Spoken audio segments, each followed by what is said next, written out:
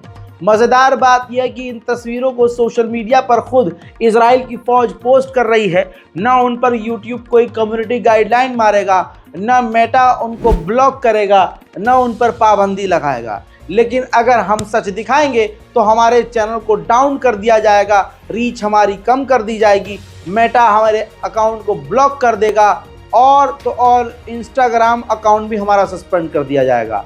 आज सच बोलना बहुत मुश्किल और झूठ का साथ देना सबसे आसान हो चुका है। अब आप खुद देखिए गाजा की ये तस्वीर। गाजा के लोगों को कैदी बनाकर नंगा करके उनके साथ फोटो खींचकर आईडीएफ खुद सोशल मीडिया पर इन तस्वीरों को जारी कर रही है। लेकिन मजाल है कि सोशल मीडिया इन पर पाबंदी लगाए या इजराइल के खिलाफ कोई कदम उठाए। उधर मेरे दोस्तों, गाजा के अंदर स्कूलों की तबाह हुई बिल्डिंगों को जमींदोज करने के लिए, यानी पूरी तरह से उनका नामो निशान मिटाने के लिए बम लगाकर गिराया उड़ाया जा रहा है। रफ़ा के इलाके की बात करें तो रफ़ा का इलाका पूरी तरह से खंडर कर दिया गया है। देखिए,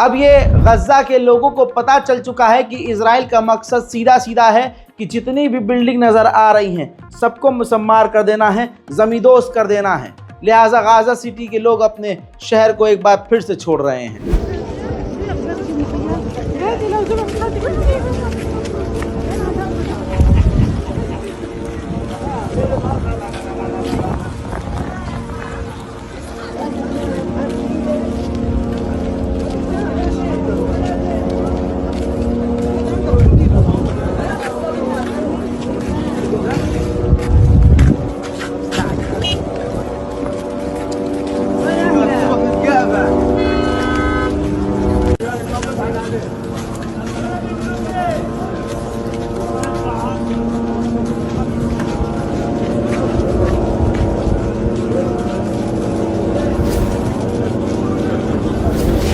उधर टेलीग्राम एक ऐसा प्लेटफॉर्म है जिस पर बिना रिस्ट्रिक्शन के फ़िलिस्तीन के पेज चल रहे थे, लेकिन आपको बता दूं ये एरर देख लीजिए, जो फ़िलिस्तीन के टेलीग्राम अकाउंट्स हैं अब वो अमेरिका में नहीं चल रहे हैं। हालात बहुत सख्त और ख़तरनाक हैं।